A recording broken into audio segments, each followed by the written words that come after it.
नमस्कार, स्वागत है आपका आज की हमारी खास रिपोर्ट में। हम आज बात करेंगे बरवाला विधानसभा क्षेत्र की।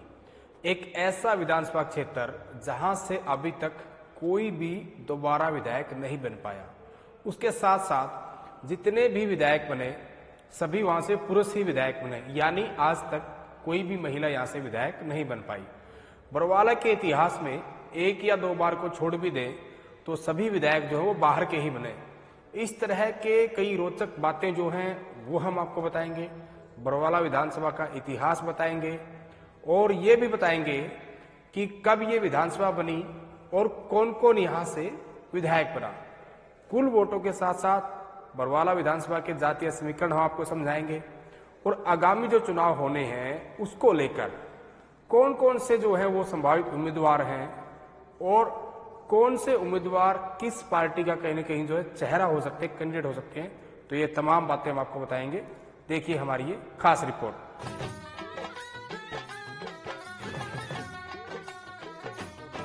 बरवाला विधानसभा क्षेत्र का इतिहास रोचक और जबरदस्त रहा है। बरवाला के लोगों के लिए सबसे खराब बात तो ये रही है कि एक या दो बार को छोड़कर अधिकतर विधायक यहां से बाहर के ही बने हैं, जिसके चलते सबसे पुराना हलका होने के बाद भी बरवाला अभी तक पिछड़ा हुआ है। 1966 में पंजाब से अलग प्रदेश बनने के बाद हरियाणा में 1967 में जो परिसीमन हुए तब बरवाला विधानसभा का जो है वो गठन हुआ। बरवाला के अभी तक के जितने भी चुनाव हुए हैं उनकी सबकी अपनी एक कहानी है। यहाँ के हर चुनाव में कहीं न कहीं जो जो चुनाव नतीजे आए उसका एक बहुत बड़ा प्रभाव रहा है। 1967 से लेकर 2019 तक 13 चुनाव यहाँ हुए हैं और सिर्फ 2 ही विधायकों को सरकार में मंत्री बनने का सुख प्राप्त हुआ है, जिसमें 1987 की बात करें तो सुरेंद्र बरवाला देवीलाल की दूसरी बार की सरकार में शिक्षा मंत्री बने और वहीं 1991 में अगर हम बात करें तो जोगिंदर सिंह जो कांग्रेस सरकार में जेल मंत्री बने। अभी तक के बने विधायकों की बात करें तो सबसे पहले 1967 में प्रभु सिंह, 1968 में गोवर्धन चौहान, 1972 में पीरचंद, 1970 में जयनारायण शर्मा, 1972 में इंदर सिंह नैन कांग्रेस की टिकट पर विधायक बने। 1987 में सुरेंद्र बरवाला लोकदल की टिकट पर और 1991 में कांग्रेस की लहर में जोगिंदर सिंह जोग विधायक बने और वहीं 1996 में रेलूराम पुनिया निर्दलीय विधायक बने। रेलूराम पुनिया का निर्दलीय विधायक बनने का रिकॉर्ड जो है वो आज तक कोई नहीं तोड़ पाया है और उस वक्त नारा भी आप सबने सुना होगा कि रेलू राम की रेल चलेगी, बिन पानी बिन तेल चलेगी। रेलू राम ने हिसार जिले के ऐतिहासिक गांव के लितानी रोड पर जो है वो आलीशान कोठी भी बनाई थी, जिसको दूर दराज से लोग देखने आते थे। तो वहीं 2001 में उनकी बेटी ने साजिश के तहत रेलू राम समेत 8 लोगों को मौत के घाट उतार दिया था। खैर, इस विषय पर डिटेल में फिर कभी बात करेंगे। लेकिन 1996 के चुनाव में ये कयास भी लगाए जा रहे थे कि रेलू राम लोकदल पार्टी से चुनाव लड़ेंगे, लेकिन उन्होंने निर्दलीय चुनाव लड़ा। हालांकि रेलू राम पुनिया की चौटाला परिवार के साथ जो है काफी अच्छे संबंध रहे। 1996 के बाद सन 2000 में जयप्रकाश सहारण उर्फ जेपी कांग्रेस की टिकट पर यहां से विधायक बने। फिर जेपी ने 2005 में अपने भाई रणदीप सिंह धीरा को कांग्रेस की टिकट पर जो है वहां से विधायक बनवाया। हालांकि 2005 के चुनाव में जेपी का इनेलो के जो उसमें उम्मीदवार थे उमेद सिंह लोहान, उनके साथ बड़ा विवाद हुआ। 2005 के बाद 2009 में कांग्रेस की टिकट पर रामनिवास घोडेला विधायक बने और 2014 में इनेलो की टिकट पर वेदनारायण विधायक बने। 2019 में बीजेपी से टिकट कट जाने के बाद ऐन वक्त पर जेजेपी की टिकट लेकर जोगीराम सिहाग जो है वो यहाँ से विधायक बनने में कामयाब हुए।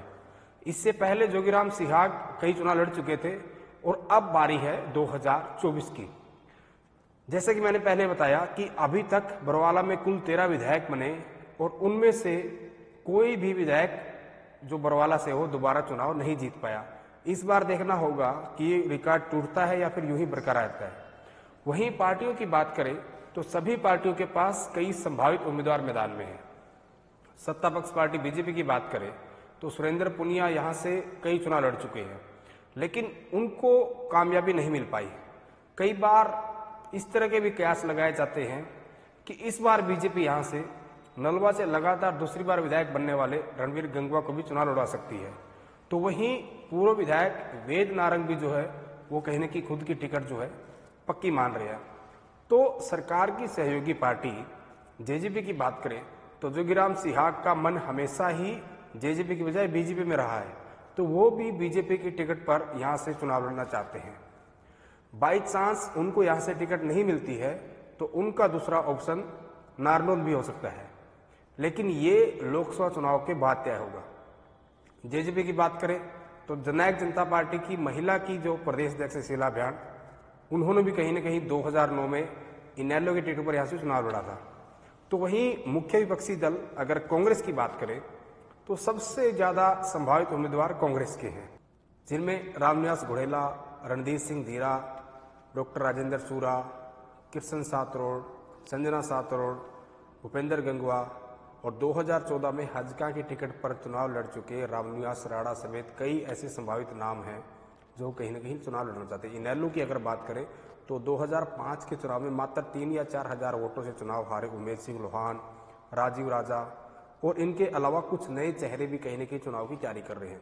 कांग्रेस की अगर बात करें तो भूपेंद्र गंगवा और रामनिवास घोड़ेला की जो पिछले चुनाव में जो है वो जमानत जब्त हुई है और वो बाहरी उम्मीदवार भी है, लेकिन 2 या 3 चेहरे ऐसे हैं जो इस बार करो या मरो की स्थिति में चुनाव लड़ना चाहते हैं।